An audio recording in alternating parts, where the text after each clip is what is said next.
evening to you from Cameron Indoor Stadium as we continue this great weekend of ACC sports. Duke is back home after quite a road trip. The 11th-ranked Blue Devils hosting the Seattle University Redhawks the day after Thanksgiving. And a happy Thanksgiving. We hope it was for all of you. Kevin Brown, Chris Patola, thanks for spending part of your Friday night with us. So 4-2, not reflective of the talent of this Duke team, which has played a gauntlet of a schedule so far, coming off a win in Arizona and a close loss to Kansas and Vegas.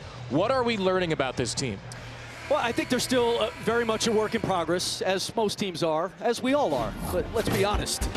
But I think if you're John Shire, you are more optimistic today about Duke's ceiling than you were even at the beginning of the year. And that's with going 1-2 against the top 25 teams that they have played. You know, look, I think defensively they feel like they can really defend. They have certainly gotten after it on the glass. And then offensively, that's where I think they're still trying to figure out. You know, Knippel, Cooper Flag, how can we continue to make life easier for those two guys? But they are certainly battle-hardened off of the road trip they were just on. Do you feel like you're still a work in progress, Chris? I always feel like I'm a work in progress, more so when I'm sitting next to you. Well then, let's raise the roof on this. Let's all move forward. Duke's looking to advance to 5-2 with a howitzer of a game against Auburn next Wednesday here at Cameron. They're back home, and they're in possession first. Tony Henderson, Tommy Morrissey, and Les Jones are our officials on this Friday night. Caleb Foster into Kaman Malawaj, part of this fabulous freshman class for Duke. And Foster will get the first look, and he'll bury a three. That is a great sign for Duke in the opening possession. That's the one thing. They have not shot the basketball well. You know, I thought coming into the year, Duke was going to have multiple 35 to 40% three-point shooters. And it just hasn't bared out that way. And Caleb Foster, one of those guys. You know, Caleb Foster, Mason Gillis. These guys have just not shot to Knippel. They just haven't shot to the percentage that we expected coming in. But that number will continue to grow. These are two of the big ones, Foster and Gillis, 7 and 6 for 21 respectively in the year coming in. So great to see from the Duke perspective, Foster getting the first three. Cooper Flag with a Duke foul. For Seattle, it's Malik Arlington, Braden Maldonado, John Christopoulos, the guards, Malik Goma, and M.A. Moncrief, the bigs. And Moncrief's two missed free throws end up in a basket anyway. It's Goma, the 6'8" sophomore from Seattle, with the opening bucket. Same starters for Duke, Foster and Proctor, the more experienced backcourt. The junior Proctor misses a three. Knippel, Flag, and Malawaj, best freshman class of the country. Those three are the headliners. We'll see if Duke goes a little deeper. Oh, a stuff attempt missed by M.A. Moncrief, the Oklahoma State and Georgia transfer, closing his career with Seattle. He is the most high major level talent on the roster, former ESPN 100 prospect. Foster for Knippel. Freshman from Wisconsin, Knippel. Feeds, Flag for three.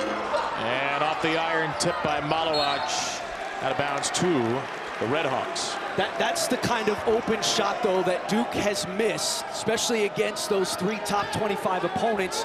But it's one you can live with. That's a good shot. You know, Knippel, these teams are loading up on Cooper Flag and Knippel when they get into the paint.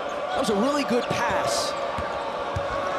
There's Moncrief on the drive looking for Goma. Seattle team that's won 20 games each of Chris Victor's first 3 years. They were the champions of the CBI College Basketball Invitational last year. A turnover here. Christopoulos loses it to Proctor. Another open look for Foster is around and out. Duke's first 4 attempts are all from three.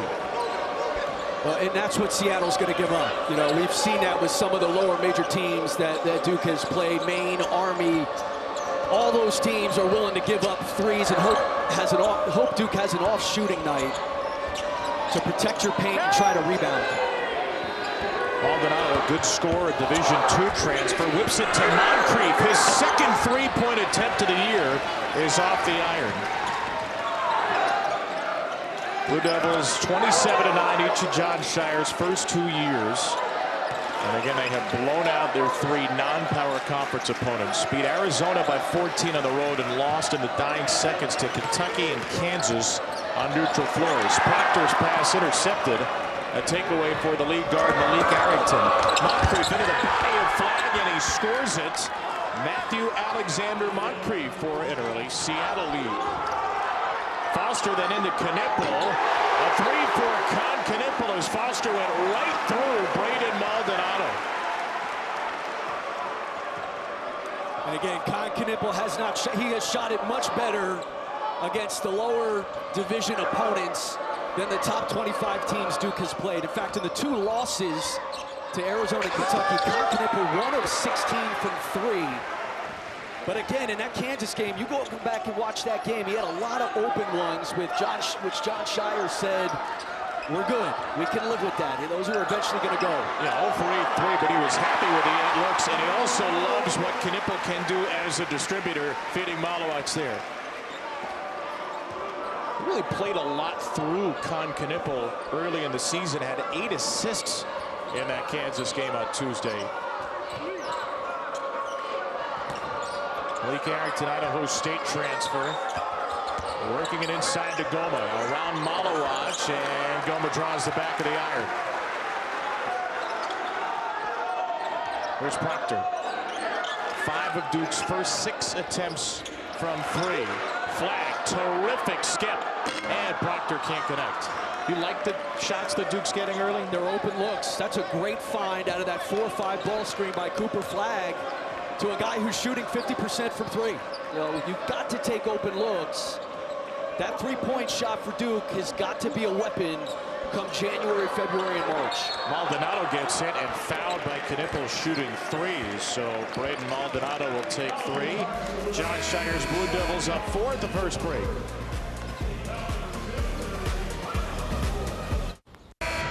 Duke battle tested early, coming off a 75-72 loss to Kansas on Tuesday. Cooper Flag in that game playing 38 minutes, all but 93 seconds. He was just 5 for 9, and we say just because, well, here's Cooper Flag, the #1 freshman in the country, most highly touted recruit in years. You look at a stat line like that, Chris, you see 9 attempts for Cooper Flag, who is an unselfish guy. Does that feel too little, or does that feel right? I think looking at his number of shot attempts is looking at it the wrong way. Like, you're not going to convince Cooper Flag to take a bad shot. Like, he is constantly seeking the right play. I think that number speaks to Kansas and how aggressive they were to get the ball out of his hands. I also think, big picture, I think John Shire is looking for more ways, creative ways to get Cooper Flag and Con Knippel the basketball. I think they're working too hard to get their shots. I think they're having to do a lot of stuff off of the dribble, a lot of shot creation. I think it's one of the reasons they are turning it over at a high rate. I mean, Cooper Flag has 18 turnovers in their 6 games. That number's too high. So I think, you know, they've got to know where their shots are coming from, and you've got to get them in a scoring area more effectively. Malik Brown trying to set up Flag here. Here's Isaiah Evans, the freshman, who breaks a 3. John Shire told us he was going to get Evans into the game early. He hasn't played in the 3 big games for Duke, but he's popped in the other 3, going 5 for 11 from 3.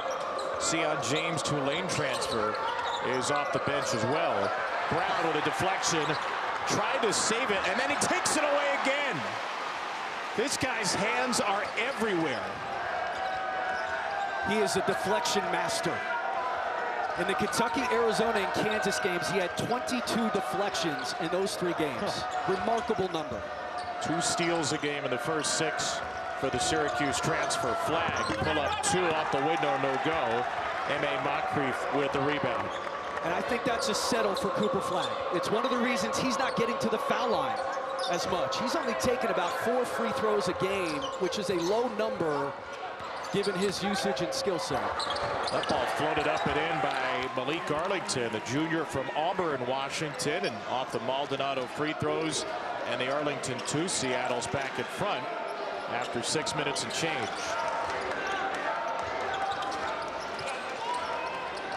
Proctor and Flagg, the two starters on the floor right now for Duke. On a hard drive by Proctor will send him to the line, going in on Huron Dan, the freshman from China. You know, Chris Victor, Seattle head coach, was talking to us about how his team seemed nervous during the shoot-around today. They don't seem nervous to start this game, and it helps that M.A. Moncrief, with his high major experience, was physical in his first take of the game. Nice drive there by Malik Arrington, who was Idaho State last year, transfer out of the Big Sky Conference. There is Chris Victor, who was a junior college head coach at Citrus College, was an assistant here before being named interim head coach right before the season in 21, got the full-time job shortly thereafter. And he told us his goal with this program is to become one of the best mid-majors in the country. They're going to go to the West Coast Conference next year. Gonzaga leaving, but Seattle entering. They feel like that league is a much better fit for them geographically, like-minded institutions. And 321 seasons in a row, this team a threat to make it back to the NCAA tournament for the first time in a long time in the WAC. Paris Dawson got tripped up. Knippel's on the floor. Brown has the Duke takeaway. Here's Sion James. It's been a little bit of a slower tempo start. That pass deflected out of bounds. Well, that's been one of the things for a lot of teams. You know, Duke won that game against Arizona in the half court. It was impressive how Duke was able to control that game, both in the half court defensively. They dominated the glass, and they were able to execute in the half court. Teams are getting back against Duke and forcing them to play in the half court.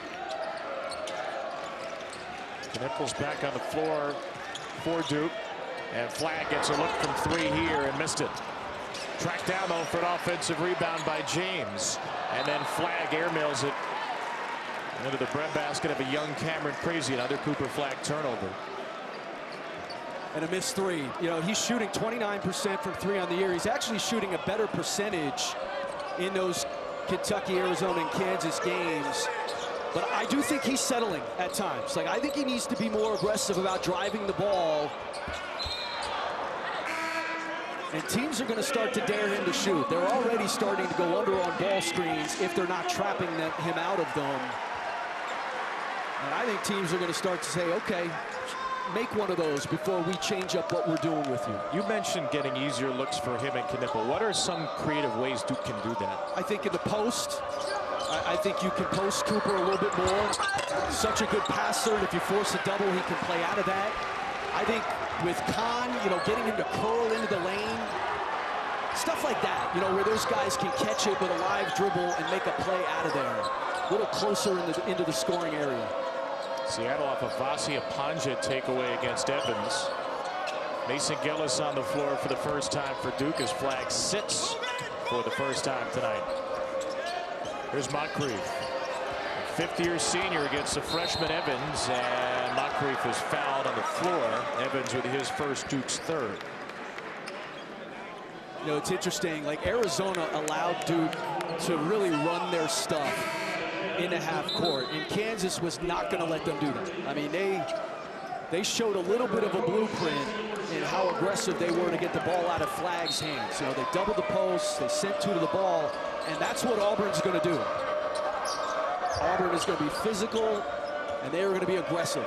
They're going to come in here on Wednesday, SEC-ACC challenge. There's an offensive foul.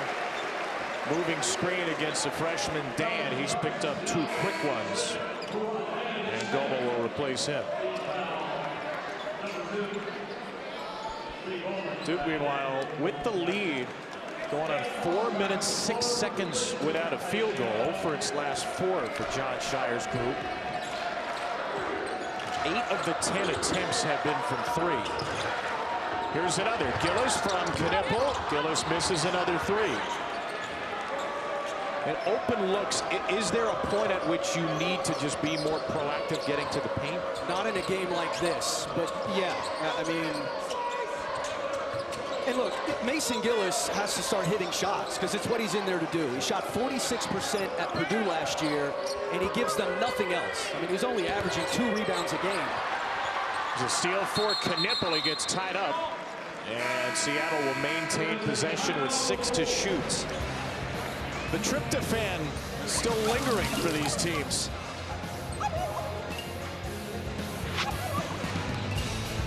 Running a Nobody scored in the last 4 minutes and 40 seconds, despite some good looks from 3 for Duke. They've taken 2 two-point shots, 9 from 3. Chris, you mentioned Mason Gillis. Big Ten Sixth Man of the Year last year was 58 of 124 from 3.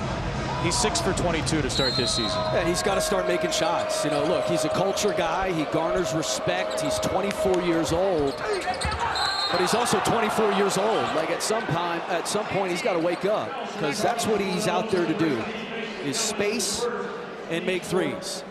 He's not necessarily a plus defender. He's only averaging 2 rebounds a game. So he's not giving them a whole lot. And that's why I think we saw Isaiah Evans early tonight. You know, give him a shot, see if he can, you know, make a play. Yeah, the top 7 for Duke has been terrific this year, with James and Brown contributing off the bench. Gillis been a little slow to start. Evans got in there early, had struggled tonight. Seattle back to the line, where the Redhawks have scored now 4 of their 10. 1 for 2 for Victor Rajkovic in a 10-10 game. 8.5 minutes gone by. Duke's last field goal came about 5 minutes ago. The Malawacz layup. Foster in the paint, lost the ball to steal. The senior Paris Dawson, a transfer from Portland State, had Brown and Proctor sandwiching him. And then Foster's fouled about 70 feet from the basket by Maldonado. Malik Brown with a terrific chase down for Duke. Well, it started with a Duke turnover. You know, once again, just penetrating into 3 guys as Seattle collapses their defense. Malik Brown makes so many plays. Like, I don't know if he's going to get a block shot on that or not. It's kind of a silent play that he makes. He just, such a force multiplier when he's out there. Has he fit the role you expected him to so far? Yeah, I think so. In spades. And he gives them, you know, he gives them a different look than Malawacz. Like, Malawacz, obviously, you know, lob threat, rim protection. Whereas Malik Brown, really good defensively, versatile, you can switch, and then he's a very good passer on the offensive end. Duke back out front on a Knipple jumper, their first basket in over 5 minutes. Goma to the left hand, no rebound, Gillis.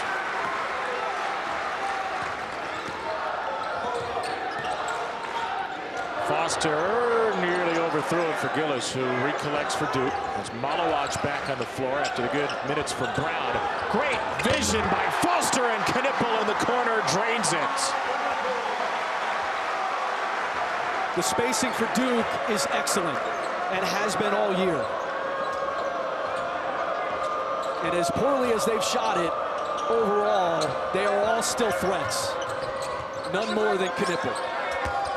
8 of the 15 so far. Moncrief, a really difficult shot, and plays the angle off the window.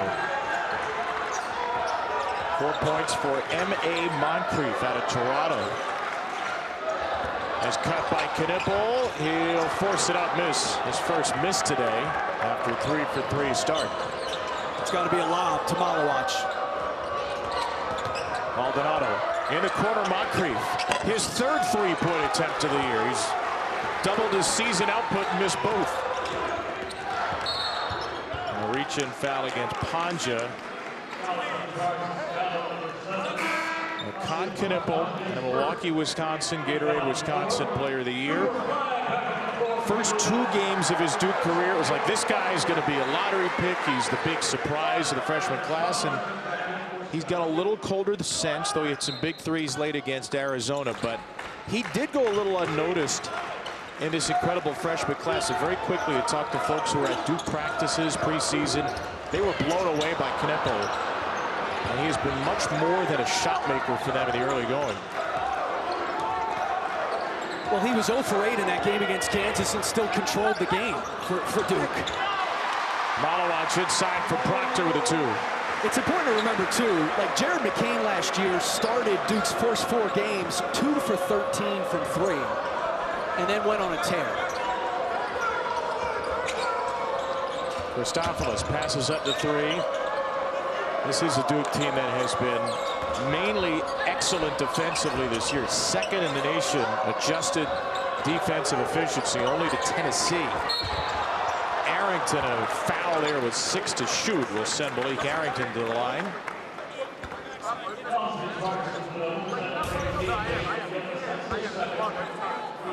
It's the one thing that, so far Seattle's been able to turn the corner. That's where I think Duke's defense, John Shire telling us today, like he feels like all 5 of those guys out there can guard the ball. They've done a pretty good job defensively. They've done a good job finishing possessions with a defensive rebound.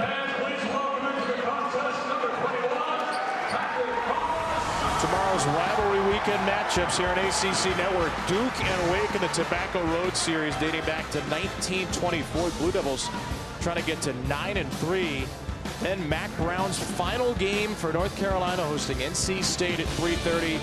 And the 106 Commonwealth Cup to follow. Virginia and Virginia Tech both need a win to become bowl eligible. All those games right here on ACC Network, streaming on the ESPN app. Terrific year it's been for Manny Diaz and the Blue Devils football team. Wake Forest 4-7. Duke could get to 9-3 with a victory tomorrow. Proctor for 3. Seattle U showing a little 3/4 court pressure just to kind of change things up. And that has been the best thing that Tyrese Proctor does, catch and shoot. Moncrief going to work on Flag. 4 years of college experience more than the 17-year-old, and Cooper played him well. Christopoulos, reputation as a good 3-point shooter, hasn't got one off yet. And Brown with the smother from behind on Arrington. That will be a block shot, certainly, for Malik Brown. Tyrese Proctor coming off a game against Kansas. He had 5 threes in that, shooting a heck of a percentage so far this year. He's wet. There's a great basketball tradition at Seattle University. Small Jesuit school, Capitol Hill, Seattle U. You go back to the 50s and 60s, this was one of the programs in college basketball. 11 trips to the tournament, made it to the 1958 title game, led by a guy named Elgin Baylor, one of the greats in NBA history. Johnny O'Brien, a 2-time All-American, had a 1,000-point season. And then in the early 70s, financial losses for Boeing, which laid off tens of thousands of workers in the city. It was known as the Boeing bust. It really crippled the region. It crippled the school in a lot of ways. And Seattle moved all the way to the NAIA. 20 years there, back to D2 in 2002. They've been in Division I since 2012. The slow climb back. They're going to the West Coast Conference next year. Maybe not getting back to the days of Elgin Baylor, but there is great tradition they're hoping to rediscover. As Brown misses a 3 for Duke, rebound to Knippel. Flag will pass up a 3, and Flag gets hooked before the shot. I was doing some reading today about Elgin Baylor. I didn't realize in 1961-62 he was an active duty Army reservist stationed at Fort Lewis, which is actually in the state of Washington. And he played for the Lakers on weekend passes. So he couldn't practice before the season or during the season. He would just play for the Lakers on the weekend, and he averaged 38 and 19 that year. Are you serious? That's insane. That's old school right there. Man, that should be a 30 for 30. Elgin Baylor's weekend side hustle, scoring 40-20. Patrick Gungba's on the floor for the first half for Duke, and he is fouled by Goma after a takeaway. And there was a period of time where in the 60s where Seattle, as you look at the foul on Goma, was churning out NBA players at a rate as high as anybody at the time. By the way, shout out to my peeps at Fort Lewis, Washington. A beautiful Army post. In the Seattle area? I believe it's north of Seattle. Okay. Brown, another 3-point try that's tipped by Flag. Knippel throws it right through the wickets of Dawson, and Seattle has possession. And they don't have it for much longer. Steal for Knippel, and then Brown got bumped by Dawson. It will stay with Duke. You know, it's interesting. Both these teams coming from Vegas.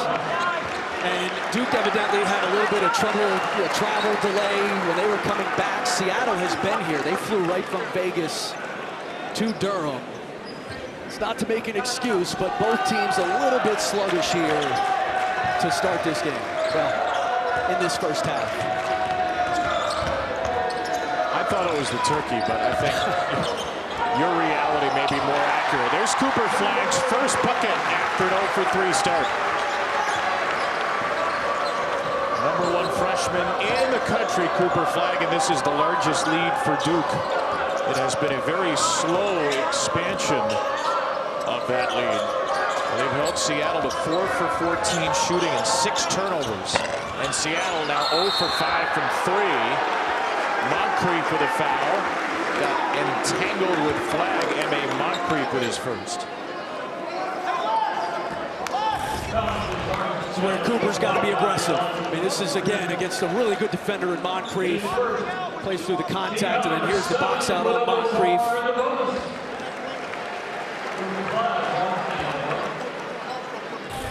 Up close and personal with a graduate student, and that's the 7th Seattle foul, so 1-1 for Cooper Flagg. That's the one thing. Duke's physicality has been tested. I mean, you know, you look at Kentucky and Kansas, and those aren't just old teams. They are grown men teams. And, you know, you hear mathematically Duke is the tallest team in the country, but they've got young bodies. Like, they're not a big team. In fact, Kansas looked just more physical and bigger than Duke when you watch that game. And Cooper Flagg's going up against Hunter Dickinson, who's literally 7 years older than him. Harris, Adams, the physicality of Kansas. Duke hung in there. There's a foul as Gungo out for the drive. And John Shire told us that my freshman year, our first road game was in January. We've already gone to Arizona, played Kentucky and Atlanta, played Kansas and Vegas. So you're a competitor, you want to win, yes, but he feels like the freshmen have showed such great poise in these big games, and they've come back from a couple of deficits to take late leads as well. Well, that was the most interesting part about talking to Shire today is he said, I felt great after the Kansas game. Like, because John understands, because this was his process to a national championship as a player. The force of winning is cumulative. It is built up over time. Like, John lost as a freshman in the NCAA tournament to VCU. He lost in the second round of the NCAA tournament to West Virginia. Then he lost in the Sweet 16 to Villanova. By his senior year, like, he had prepared to win a national championship. You've got to do that now in a shorter timetable. Like, he's got Cooper Flagg 1 year. You've got to speed up that timetable. Flagg gets his way to the rim physically. That was the 3rd on Dan. So the schedule for you, is that a good way to accelerate that timetable for Flagg and maybe a couple of others who might be one and done? No question. Because Duke's going to be in the tournament, and frankly, they're going to play games in the ACC that are not going to help them. And I also think, just as a fan, I think John understands, and Bill Self understands, and Hubert Davis understand that as the head coaches at those programs, they bear a responsibility for the good of the game. They have to play those games. Duke has to play Kansas. In fact, I'd like them to do it as a home and home. Duke going to Fog Allen or vice versa, that's awesome. Saw that with Carolina this year. They went to the Fog. Kansas will go to UNC next year. Duke and Arizona finishing a home and home. The lead is 10 off the free throws for Cooper Flagg, who's 4 for 4 at the line. Seattle without a field goal now for more than 4.5 minutes. Trying to hang in there at the free throw line where they've hit 8 shots, but they're 4 of 15 from the field. Deep clock again. James guarding the ball, smothering Arrington. A very difficult tool, and Gunga tips it right to Moncrief, who's now 0 for 2 on dunks.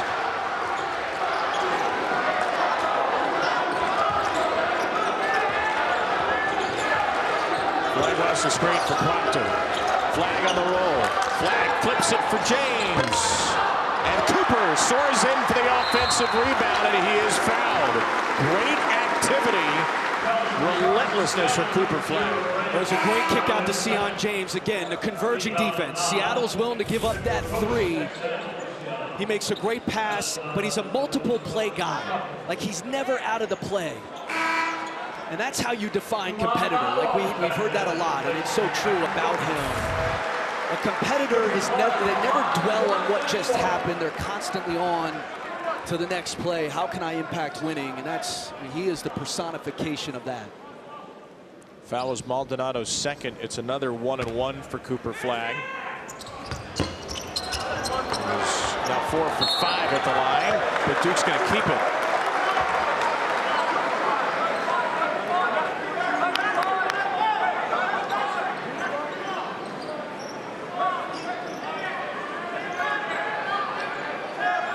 Malowacz on the floor with James, Proctor, Flag, and then more first half minutes for Evans. James is getting plenty of space. That's a long two. Tommy Morrissey signals to the scorers table. Will be reviewed at the next break. At the moment, a deep two, and Duke's lead is a dozen.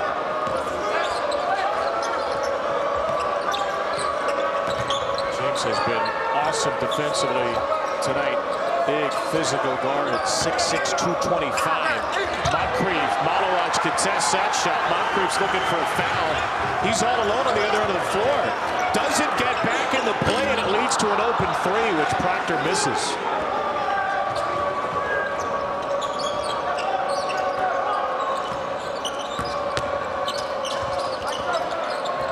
Deshaun Stevens will hoist one from deep and hit Seattle's first triple.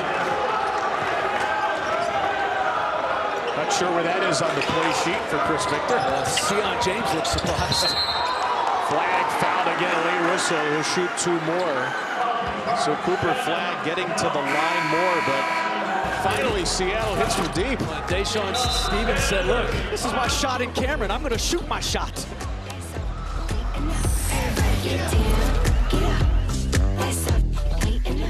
Be the 528th consecutive sellout here at Cameron Indoor Stadium, beginning November 16th, 1990 against BC. There's Batman. And one of the special things about a day like this, usually the camera crazies are all packed with students. You got the tents, you got Krzyzewskiville outside. It's the day after Thanksgiving, so a lot of non-students, both older and younger, get to be crazies for a day, and that is the alumni band, which performs the day after Thanksgiving. This guy gets to come to the game. What do you think he does? He grabs the Batman mask off the shelf at the house and says, finally, this is what I've been saving this thing for. What do you think he does? I think he beats criminals to a pulp with his fists. Right? And he says, and I'm pairing it with this shirt. And that mustache, too. That is both heinous, but looks really good with my Blue Devil Batman mask. I wish he didn't put his arm over the mustache as we were discussing it.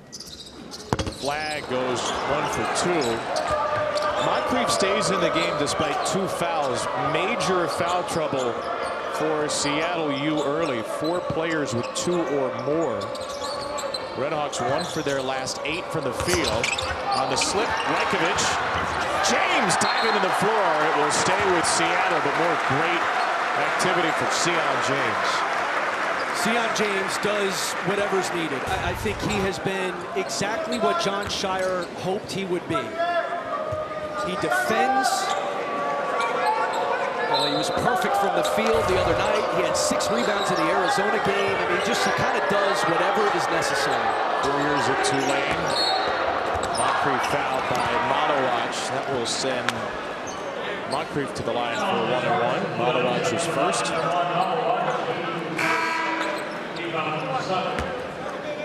Malik Brown will replace Malowacz.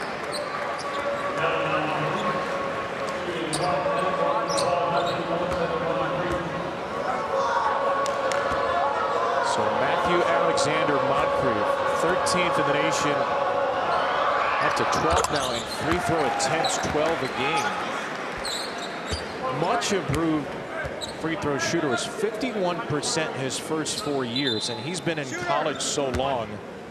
that he played with Cade Cunningham at Oklahoma State. I remember doing his games that year. They were a tournament team. They had a really good freshman class. It was Cade, obviously. Moncrief was a 4-star. And the kid Rondell Walker, who was highly recruited. They had a really good freshman class, and Moncrief had a great freshman year. Flag. Trotter did it. It was interesting talking to Chris Victor today about how he's using the portal. He said, like, we're hoping to get some of those high major transfers who aren't happy with the role they were playing. So like John Christophilus at Creighton or M.A. Moncrief at Georgia. Trying to hit the Seattle connection to which they have with Christophilus, who's got the ball now, as woefully short from 3. James across the way to Foster. James will drive it into 2. Sets up Foster, whose 3 is rebounded by Brown thanks to a tip from Flag. And then Evans cans a triple.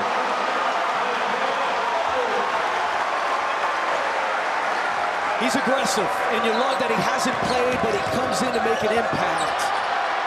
James rips it away. Down the court for Flag.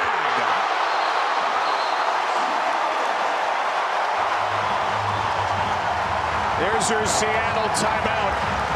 Largest lead for Duke. A baker's dozen.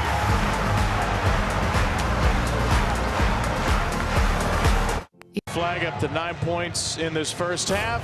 Sean James did the dirty work to get it to him. Very nice run to the floor. It's good to see for John Shire. Good to see him get an easy one, too. Duke's got 9 assists on 11 field goals. Tyrese Proctor has 3 assists. The entire Seattle team has 2 assists, both from Malik Arrington. So Duke has made life very difficult for the visiting Redhawks. A 13-point lead, closing in on 2 minutes to play in this first half. These teams who both played in Vegas on Tuesday, part of the Terry's Chocolate Vegas showdown. Seattle lost to Furman by 5, Duke to Kansas by 3.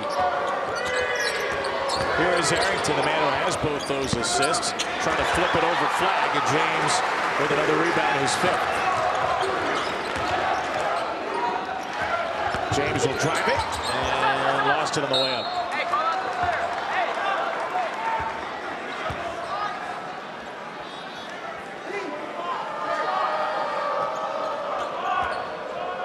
Ball handling a little sloppy for Duke. 7 turnovers now for the Blue Devils, 7 apiece.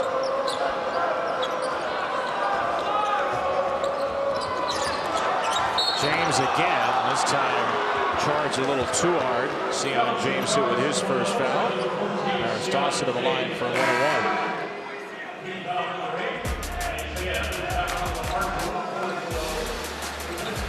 SEC ACC Challenge beginning Tuesday into Wednesday as well. Bunch of games here on ACC Network. South Carolina, BC. It's 7 Eastern. 23rd ranked Ole Miss against red-hot Louisville on Tuesday night. And then Vandy, Virginia Tech on Wednesday. Whole bunch of great women's games as well.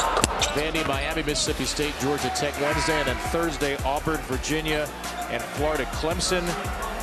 Louisville right now, that game's on ESPN. They're in the championship game. The battle for Atlantis, down 2 to Oklahoma with 1:13 to go. Win or lose, though, Chris, it is great for the league to have Louisville looking like Louisville again, and a very impressive showing so far in the Bahamas.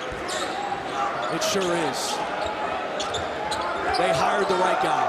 Coaching matters, and that team is playing in the image of Pat Kelsey. And how about Chucky Hepburn? I mean, he was good at Wisconsin. Nobody knew he had this in him. Nation steals coming into today. Hepburn. Here's Brown. He just fumbled it from Hepburn. Louisville winning 89-61 over a number 14 Indiana team, and then outlasted West Virginia in overtime yesterday. Another great ACC win today was Pitt on a Zach Austin 3 at the buzzer, 91-90 at Ohio State. Keeping the shot clock again. The final minute of the half. Arrington bounces. Gomar will finish. Malik Arrington now has all 3 of Seattle's assists. The ability to get into the paint and a really nice drop-off pass. Brown from Proctor. Brown kicks it. Evans missed it. Flag saved it. Deep one from Proctor is good. Unlimited range for Tyrese Proctor, and another offensive rebound for Cooper Flag. And an assist off of that offensive rebound. That's twice he did that. Offensive board to a 3. Red Hawks are trying to hold for the final shot of a disjointed first half. Dawson will step in. Dawson to the teeth of the Duke defense. No. And appropriately, the half ends with a stop. Duke holds Seattle to 26% shooting in the first 20 minutes. Cooper Flag, 9 points, 4 rebounds, 2 assists. A stat sheet stuffing end of the half. Duke not shooting it brilliantly, just 6 for 20 from 3, but they've got some margin for error, and a dozen is the lead at the end of 20 minutes. 37-25 here. Time now to go to the studio. Our guy, Justin Walters, for the halftime report. Durham, Duke by a dozen, 37-25 over Seattle. This post-Thanksgiving Black Friday affair for John Shire's Blue Devils. Great to be with you. Kevin Brown, Chris Patola. Apparently what happens in Vegas does not stay in Vegas, because a 3-time zone trip for both these teams. It's been a sluggish 20 minutes. It has. It wasn't always clean, but look, you know, I think Seattle's done a nice job playing in the half court, forcing Duke to do that. And then Duke's defense, which has been a strength of theirs in the first 6 games, was good. And it starts with their ball pressure. I mean, all 5 of these guys out there for Duke do a nice job putting pressure on the ball. And then you've got guys off of the ball, deflections. I mean, Malik Brown, that's what he's done best, protecting the basket. And then you get some scoring off of your defense. Good play here by Sion James, throwing it up to Cooper Flag. In fact, the only thing, you know, Duke's going to have to do a better job in their defense playing without fouling. Half of Seattle's points came from the foul line. But in a sluggish half for both teams, you know, Duke defensively certainly continued their trend. Yeah, just 1 3 for Seattle. That was Deshaun Stevens. Malik Arrington had all 3 of Seattle's assists. Duke did have 10 assists on 12 made field goals. Proctor, Foster, and Flag all with multiple assists. See if the legs are a little bit fresher to start the second half now that both teams have shaken off the rust a bit. Blue Devils try to get to 5-2 before Auburn comes to town on Wednesday. And away we go in the second half. The starting 5 for Duke: Foster, Proctor, Flag, Knipple, and Monowatch. Maldonado, Arrington, Christopoulos, Moncrief, and Goma starters for Seattle. The outlet is Foster, who opened the first half with a made 3 and missed badly to start the second. Shot clock did not reset. Knipple playing off with 2 feet. Foster, paint attack. Proctor, no. And 2 more missed 3s for Duke, which has now taken 22 threes and only 7 twos. And they did a nice job on both of those attempts there, playing inside out. I mean, both, you know, 2 feet in the paint, throwing out to an open shooter, which Seattle has given up so far in this game and just can't connect. Step back 3 for Maldonado. Seattle was 5 for 27 from 3 Tuesday and a loss to Furman. 1 for 8 tonight. Spinorama from Foster.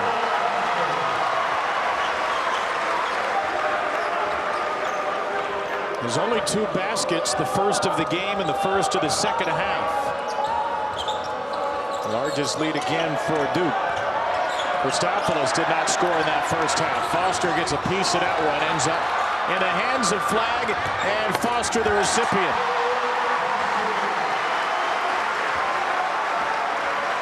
John Shire told us before the game, we need to get Caleb Foster going. He gets himself going there with a deflection, and his 2 baskets lead to a Seattle timeout. It's a good timeout, because this is one of those Duke runs in Cameron. Scoring off for your defense. Good to see Caleb Foster get involved in the game.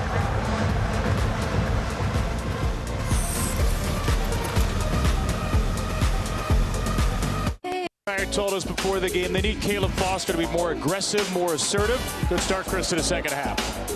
Yeah, you know, Caleb has played well against the lower major teams that Duke has played.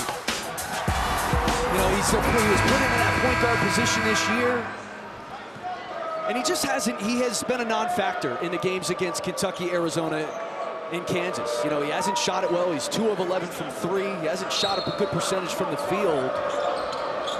And John Shire today kind of took the tone and said, look, he's got to play better. You know, we need more from Caleb Foster. He's a key guy for us. We've heard enough about recruiting rankings, probably to last a lifetime for this Duke freshman class. Foster was number 24 player in the class last year. Very talented young player. Moncrief's shot stood up there, the teeth of the Duke defense. And Foster with the first 2 baskets of this second half as Duke has opened up its largest lead. Proctor gets a switch on Moncrief, terminated the dribble. They've got flag against Maldonado, and they couldn't get it to him. And then a moving screen against Malowich. So on Foster, we've seen Knippel and Flag as primary ball handlers often as we look at the moving screen again. It's sort of a chicken and the egg situation. I'd love to know your take. Is it those guys are handling because Foster's not playing as well? Or is Foster not playing as well because those guys are handling more? No, I think the handling from those guys is a product of the offense they play. They play what is called a flow game, which a lot of teams are playing now, which is 5 out. There's a little bit of structure, but it's mostly giving players, you know, the freedom to make plays. And in that, your 2 best players are going to have the ball a lot. And so that's how Kahn and Cooper end up with the ball. And I do think there's some deferring from these other guys, which there should be. The other thing with Caleb Foster, you have to understand, last year was really a lost year. I mean, he was in and out of the lineup. He got hurt. He didn't start working out until August, or at least practicing. So he didn't even really have a summer. So I think he's still working himself back in. And that foot injury early, and then the stress fracture in the ankle at the end of the year. He has started every game this season. Maldonado shot grabbed by Flag. Cooper will drive it into Maldonado this time. Outlet is Foster again. And Malowich just overpowers Maldonado, who was called for his 3rd foul.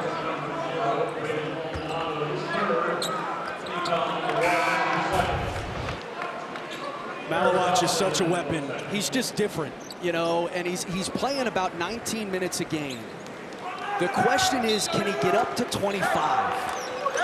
I think that's, you know, a big part of their ceiling as well. He's just, there's nobody like him. You know, the way he blocks shots, his verticality at the basket. Flag just threw it off Moncrief to stay with Duke. Remember, I mean, going back to that Kentucky game, Malowich went for 10 points and 7 boards. He played 22 minutes in that game before he got cramps. If he stays in that game, that score may end up different.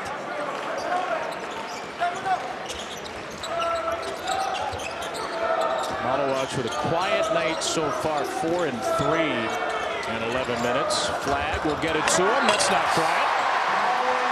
That's different. And that's that high screen roll we saw a lot against Kansas in the middle third of the floor. So between the 2 elbows, Knippel and Flag. And then the extra pass from Flag to Malowich. And a 4th assist for Cooper. It's tied for the team lead in assists with Knippel. Moncrief against Knippel, spinning around him into Flag and Malowich. Good distribution, but Goma couldn't finish. And here's Flag again. Great find in transition and a Proctor 3.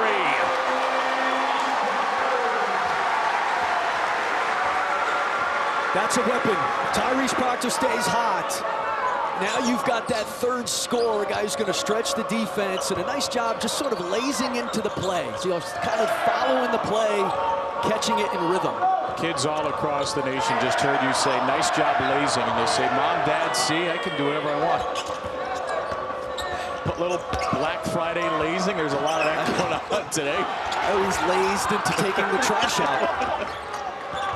Stevens, the offensive rebound, a fresh shot clock for Seattle, which has yet to score in the half. Christopoulos being bombarded by the crazies. Not sure he meant to pass it to Stevens, who then rattled out a 2, and it stays with Seattle. They've yet to score the half, but Duke has 9. Flag. Nice pass here. He lazes into it. Be quick, but not in a hurry, Tyrese Proctor. It's a lazy day after Thanksgiving, Kevin Brown. Look at me, I'm winning. Whoa, can you see the vision? Whoa. 1,139th game at Cameron Indoor Stadium, formerly Duke Indoor Stadium. There's another Batman, young Batman. Multiple Batmen in the crowd tonight. This Cathedral of College Basketball, which opened January 6, 1940. Duke took down Princeton in the inaugural game here. Probably right around the time that Batman was developed by DC Comics, 1940. Coincidence? Seattle's not scored in the second half. They might want to do that. 0 for 7 to start. Dawson wants a ball screen from Stevens. And he goes nowhere with it. Stevens. Here's a three for Panja. No. We've got James and Gillis in the game with Brown, Knippel, and Proctor.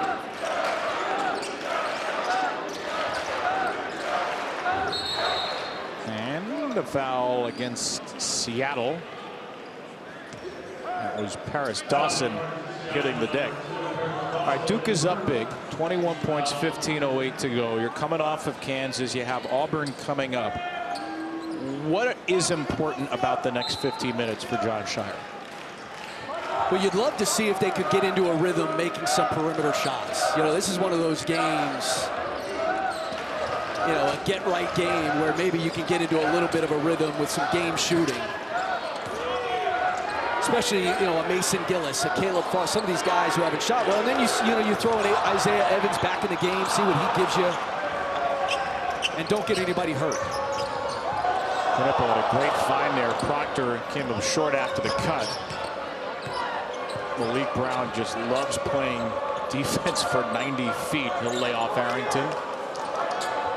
And he'll take the ball at Moncrief. There's Fassi Apanja again, fouled by Proctor. Third of the half on Duke, and Proctor's first. You know, it's also worth noting for Seattle, they're playing without Kobe Williamson. Yeah, I mean, you call the first foul. There was 2 hands on the ball handler. It's a good call. They're playing without Kobe Williamson, who's a 6'8". You know, he really anchors their defense, but a veteran guy that they have had to play without. All-time leading shot blocker at Seattle, averaged 9 points, 6 rebounds, block and a half a game last year. Should be back in mid-December from a foot injury. Dawson, end of the shot clock, violation. Turnover number 9. There is Kobe Williamson with the big curly red hair. It's really unfortunate we missed him on the floor tonight. I mean, that is a good look right there. Serious flow. That's a Carrot Top plus from Kobe Williamson. It's about a 9 on that stash, too. Proctor slicing, and another foul.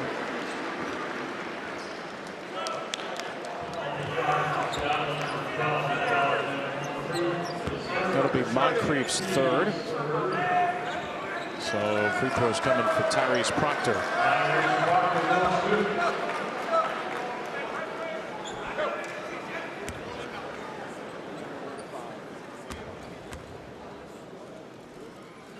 Mind you, the regular season ends tomorrow in college football. Some great rivalry weekend matchups. Duke and Wake, NC State and North Carolina. It'll be Mack Brown's final game in his second stint as Tar Heel head coach. And then ACC primetime football, the 106th Commonwealth Cup. Virginia and Virginia Tech, a series that has been owned by the Hokies in recent decades. Both teams are 5 and 6, so you win, you get bowl eligible. So some significant stakes.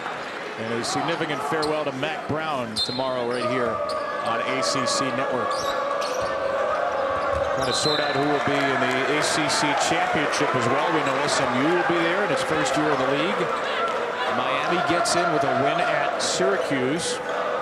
And if the Orange pull the upset, then it would be SMU Clemson as the ACC hopes to get multiple bids in the inaugural 12-team playoff.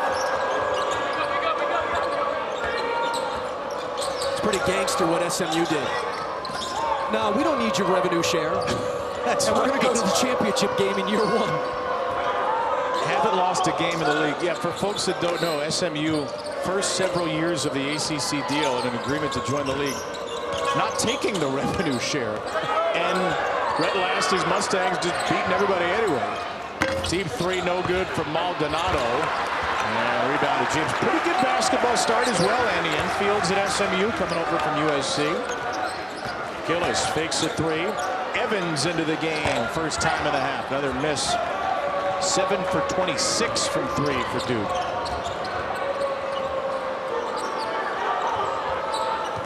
Dawson travel. Seattle had 25 points in the first half. And Seattle continues to have 25 points nearly 7 minutes into the second. Well, there are some cute babies in the fan section, so they got that going for them. And you said this earlier, I can't remember when you said this, it's been a long day, but it's a memory you'll soak up, right? If you're a Seattle player, fan, coach, maybe not tonight. It is a memory that you'll carry as Gunber can't finish for the rest of your life, to come here to go to Cameron, but as a competitor, it probably doesn't feel that way right now. It didn't for me. I mean, we played here twice when I was at Army and lost by 40 plus both games. And so, in the moment, it's a little bit embarrassing. You kind of drink in Cameron during the shoot around, but you're certainly not doing it during the game. You're just trying to keep your head above water. And you said it. I mean, no competitor wants to lose like that. But later in life, to be able to say you played in this building against Coach K, against the great teams that we played against, yeah, I mean, that's when you certainly appreciate what this is. And you were notably a pregame player to watch on one of those broadcasts from Dan Bonner. Dan Bonner killed me during the broadcast. It was your 17th career start. Evans, a rim rocker. More than just a shooter, Isaiah Evans. And John Shire is interesting saying today he has earned the right to play. He has practiced really well. On the blow by Maldonado, gets fouled, and he will try to score Seattle's first points of the half. Duke has all 13 since the break. Well, this will translate in any language, in practice or in games. Isaiah Evans punching him.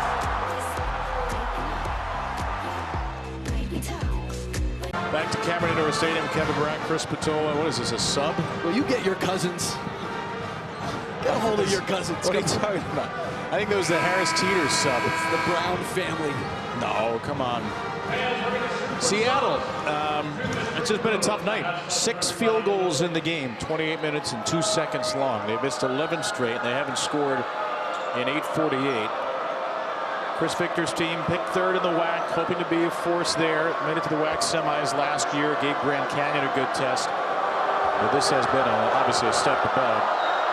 And Braden Maldonado makes the free throw, and Seattle has its first point of the second half.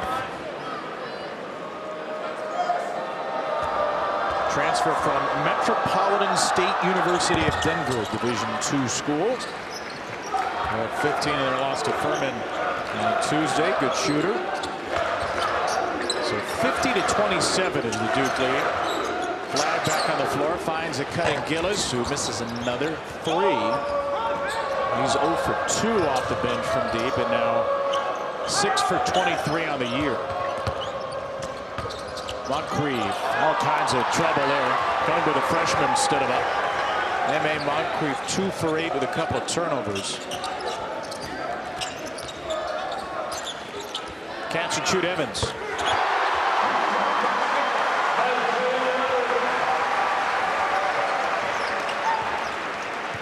Number 1 player in the state of North Carolina out of high school, Isaiah Evans, has 8. There's a 3 for Dawson, no. We'll look for Evans again. Out of Fayetteville, North Carolina. North Mecklenburg High School. James, hard to the rack, and a foul.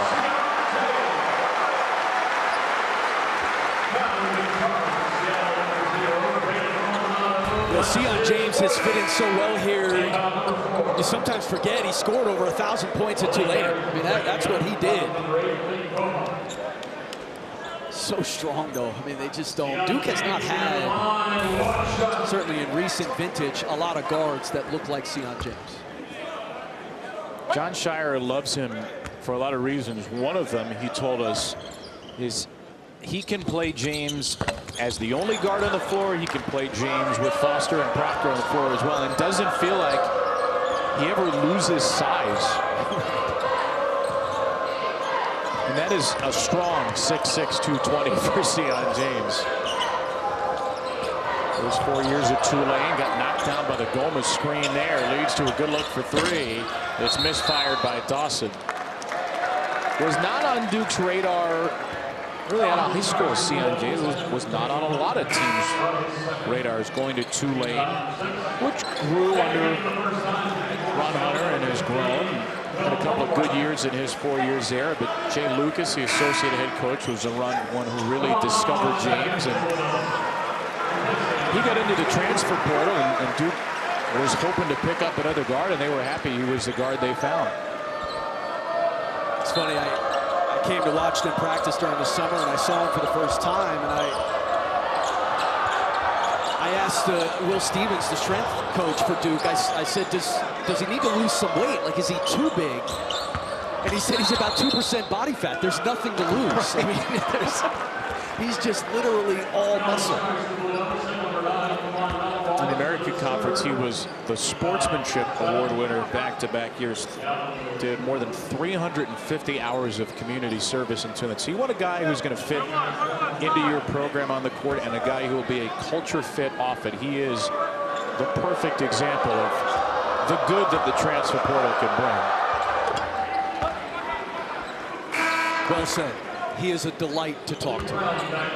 Engaging, authentic.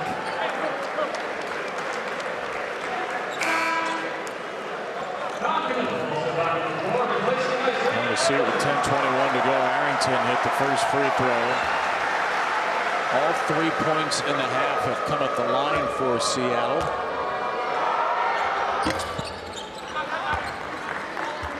Arrington, despite the distraction of Mike Cousin in the Harris Teeter sub costume, hits both. I do have a lot of cousins, so it wouldn't be shocking if one of them wore a Simmons costume. I was one of 8. See, we're finally getting to the bottom. Yes, this is. Have a seat on the couch. On the roll, Foster missed flag. And then got a deflection and got it back. Now he's not going to miss him. Oh, and flag missed it. A calamity.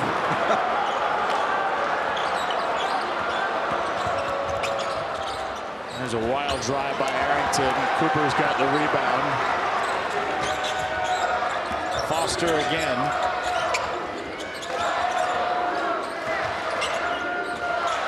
Midway through the second half, Duke has allowed 4 points in the half, all on free throws, and count that bucket for Kaman Malawach.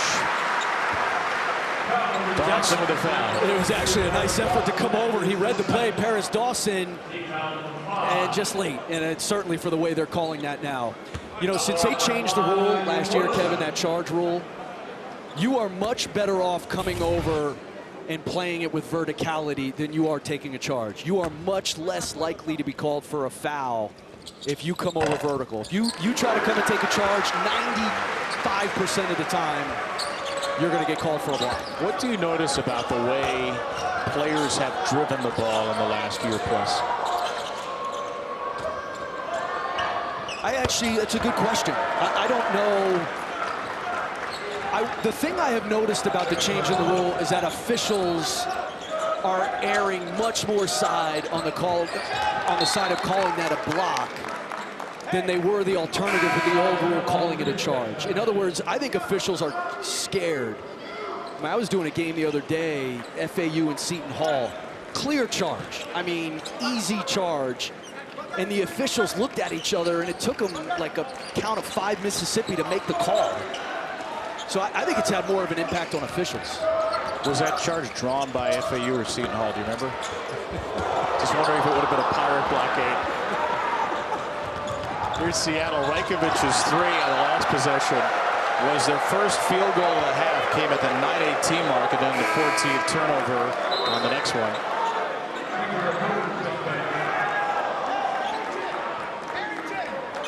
I'm just baiting you into dad jokes, and you will not respond. I've got a great pirate joke that if this gets to 30, maybe I'll break out the pirate joke. It's solid. You don't think everyone in America was watching the game you broke it out in Charleston?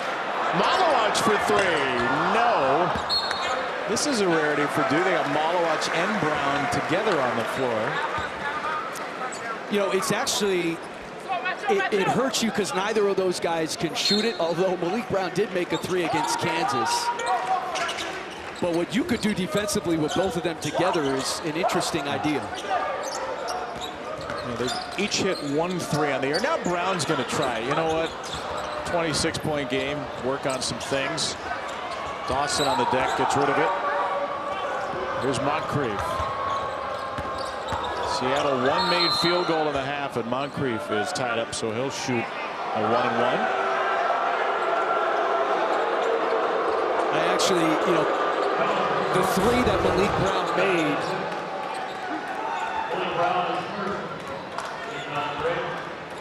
I mean, it's a foul, but he's, you know, he's close there. He's coming down to make a play. The 3 that Brown made in the Kansas game was his first of the year. And I actually, at the time, it was part of Duke's run. I think they either tied it or took the lead.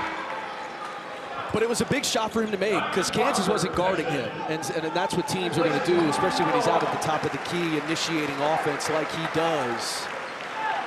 So at least he keeps you honest maybe a little bit.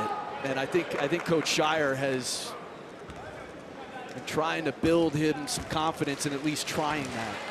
He hit 7 at Syracuse last year, 7 for 19, so 1 for 3 this year. Moncrief gets the free throws to go. He's got 8. Duke led by 12 in the half. They are plus 12 in the second. Knipple, he's a shooter. For 3 for Con Knipple, who's got 11 points. And that's a good takeaway if you're Duke. Maybe that gets him on a little bit of a run here. Nice slip from Goma. Dawson with a find. Goma missed at the rim. Kicks out to Cooper Flagg. 8 rebounds, 7 assists, and there is a charge. A rarely seen charge in 2024 basketball. Flagg's second. Cooper's got a big old cut on his neck, too, as Duke slicing up Seattle. 61-34 the Duke lead. Kevin Brown, Chris Pizzola, our outstanding ACC network crew. Cooper Flagg with a very quiet triple-double watch of sorts, though we'll see if he returns to the game with 9, 9, and 7. Noted that giant scratch that's appeared on his neck sometime in the second half. But it felt like that is a pretty lengthy scratch.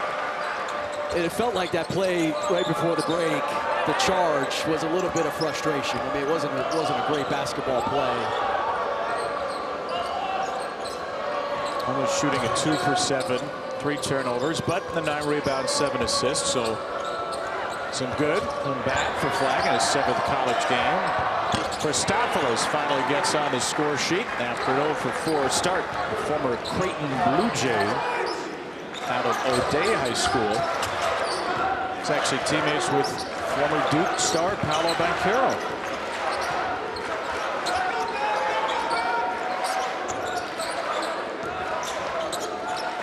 Deep 3, Proctor. Offensive rebound, and the step back not there. That's Darren Harris, the freshman, getting his first run tonight. Dawson again. He has been fired away, and he finally gets one to go.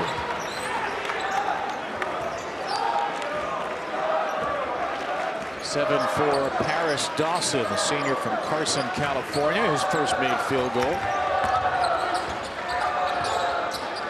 Knipple feeding Brown. Dan stands up.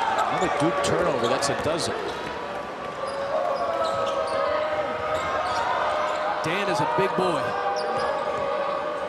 6'10", 228, freshman from China. Jeez. There's a blocking foul called on Knipple, his third.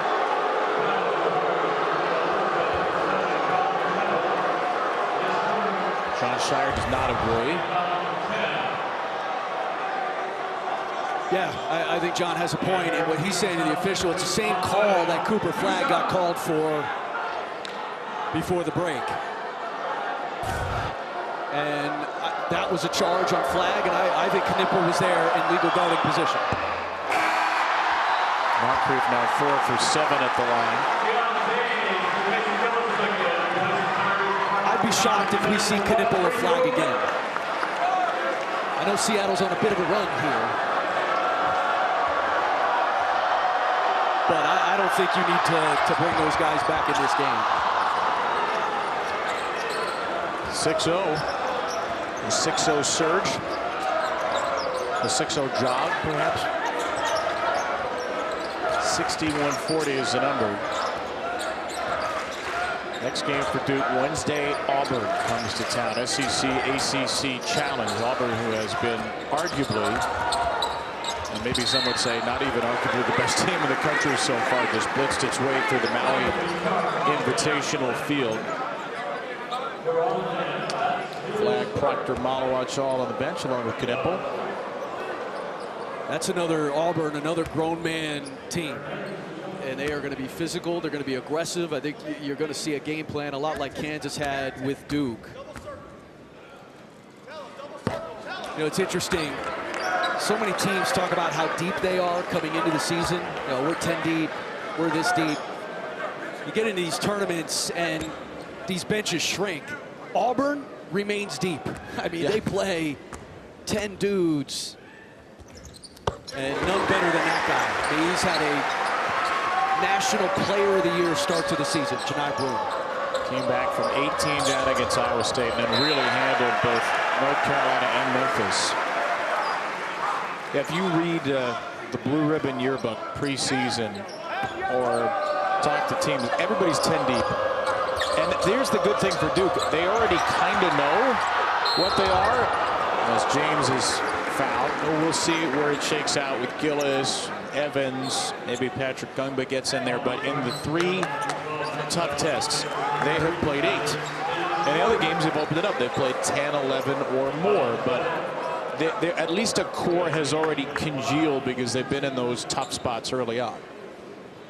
They're 7 deep, and they've been playing 8. Gillis would be that 8th guy. I think, you know, you're trying to, can Isaiah Evans get himself in there? Does he give you maybe some scoring punch that Gillis is not giving you?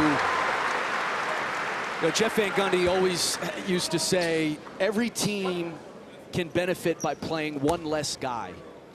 And especially in college, when the games are only 40 minutes, like, you need your best players out there.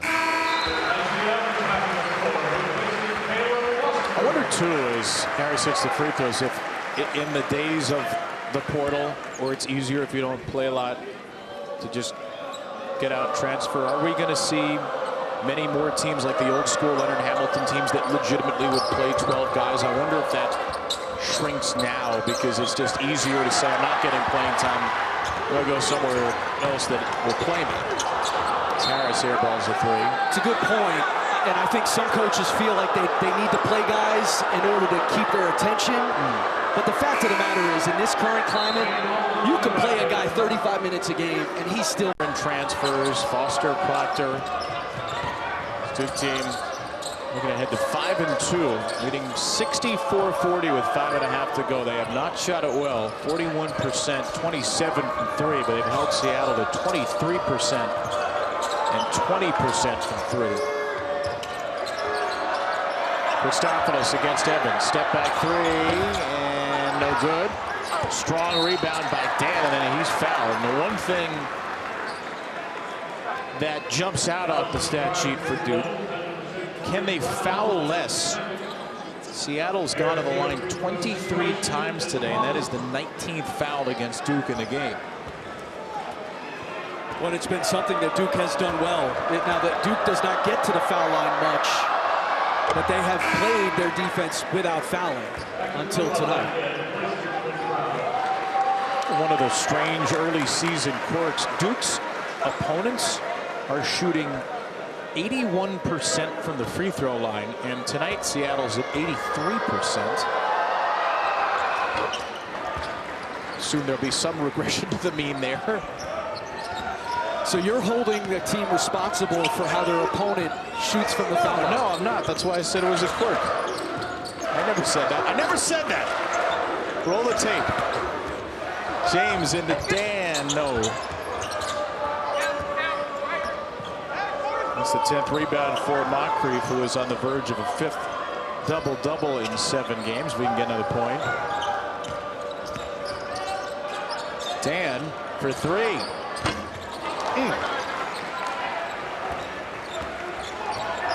Good size, good looking freshman who was on the under-19 national team for China.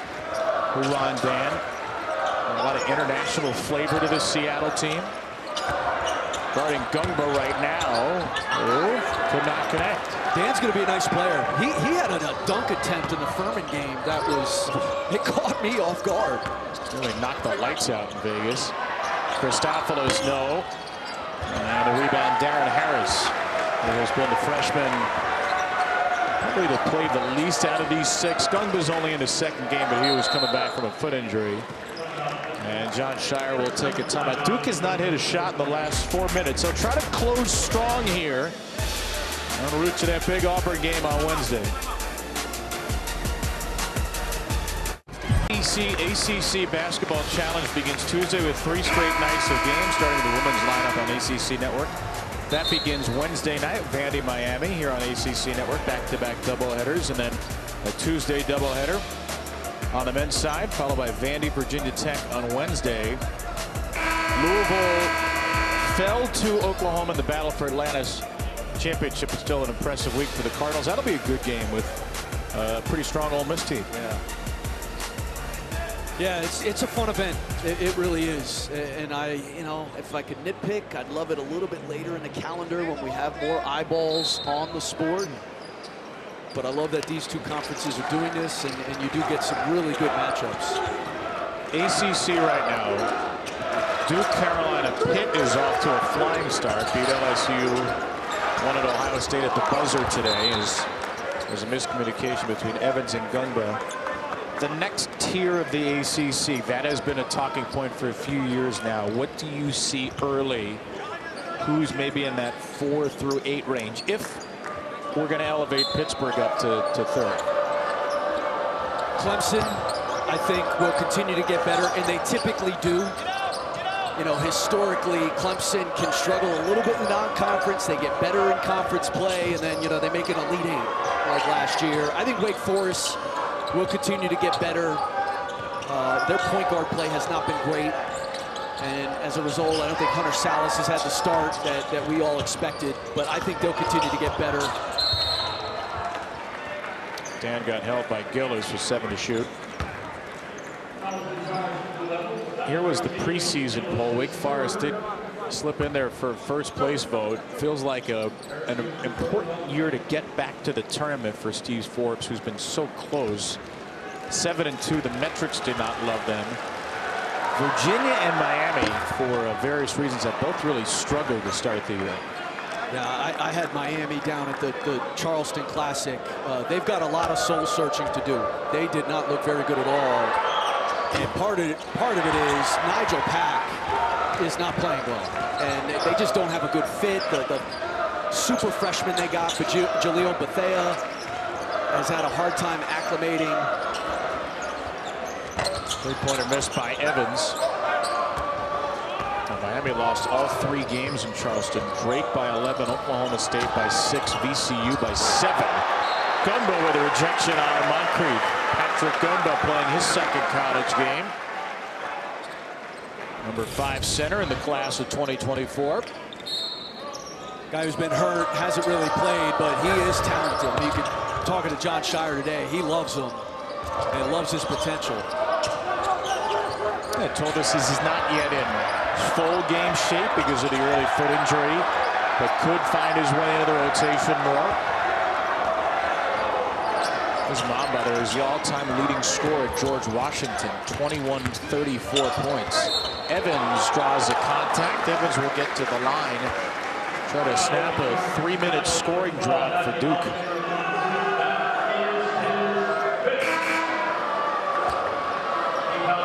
Well, if the hope was that Duke was going to get some shots going, feel right, seeing some three-pointers go through the net before Auburn, that has not been the case. It's a 9 for 34. They've shot at just 39%. And to be fair, credit to Seattle, which has defended physically, but if you're hoping to take away for John Shire, like your offensive mojo back, obviously that hasn't been there tonight. Yeah, I think, again, I think you have to look at the quality of the shots. And this offense is creating open ones. The problem is when they have played against the more athletic, the bigger teams, the Kentuckys, Arizona, and Kansases, that's when the... I mean, but again, against the better teams, the shooting percentage has gone down. And I think that's where, you know, creating shots within that scoring area for Cooper, for Kahn with some set stuff. But they are creating open shots. No doubt about that. Does 18 assists on 22 field goals, even in a game like this, feel particularly notable? Yeah, the number of guys who have an assist tonight.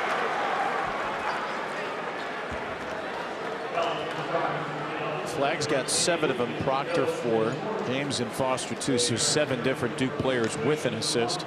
You know, a good example, I was talking to Trevor Marcus, who is Duke's analytics guy, and in the games against Kentucky, Arizona, and Kansas, Cooper Flagg had 8 assists combined in those 3 games. But they track potential assists. So basically, he throws it to a guy who's open, and that player misses the shot. He actually had 24 potential assists. Huge ovation for Spencer Hubbard, who will get into the final 206, a senior walk-on. I'm going to hold that against Spencer Hubbard forever. I was making a point there, Spencer. The crowd erupted. Had to stop it. Double nickel came in. Moncrief, by the way, fouled out. Possession to go, so his double-double streak to end the year, start the year will end. 9 points, 12 rebounds for M.A. Moncrief. Well, now you know the whole crowd's going to want Spencer to get a shot up. Harris would like to get some up as well. You get 3 freshmen on the floor, plus Gillis and Hubbard. Gumba against Dan, and he finally got it to drop. Patrick Gumba's first basket tonight. That's the one thing you hear about Gumba is he's got really good hands and good feet. And he showed you there. An interesting little battle late in the game. Gumba and Dan, 2 talented freshmen. Gumba grabs the air ball here. And Hubbard take it across the timeline with 70 seconds to go. The lead notably is 26 for Duke. Evans 3. In and out.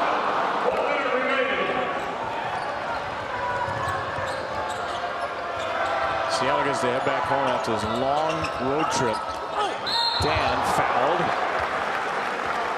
We'll run Dan to the line for 2 more. The Seattle's 30th and 31st free throw attempts of the game. Seattle, if it doesn't hit another field goal, will end this 40-minute game with 9 made field goals. They have scored 23 of their 44 at the line. And Dan adds another.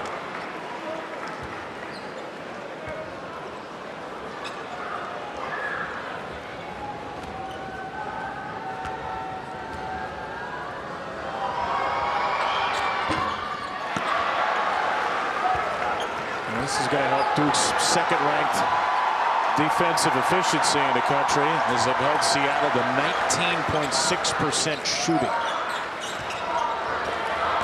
Hubbard, no. Left it on the 10.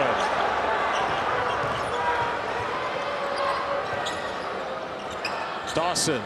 There's the 10th made field goal for Seattle. The Redhawks 4-3. And we'll look to see how Seattle does in WAC play, trying to dethrone Grand Canyon, which has been hard to do. But ultimately, Duke is going to come out of this with a victory. Shake hands before the game's even over. That's sportsmanship. A grinded-out Black Friday affair. Duke wins it 70-48. And next on tap for Jon Scheyer's Blue Devils. A few days off, and then a big one with Auburn on Wednesday. Back at it. Yeah, that will be a big one. This place will be on fire. It's going to be important. Next couple days of practice here for Duke. Some things to work on, but another stalwart defensive effort for Jon Scheyer's crew. Brockert 13, Knippel 11, Cooper Flag. Tough shooting night, but 9, 9, and 7. His all-around game continues to make waves here in Durham. Duke's a winner, 70-48. For Chris Patola, our entire ACC Network crew, Kevin Brown saying good night from Durham. Enjoy the rest of your Thanksgiving weekend.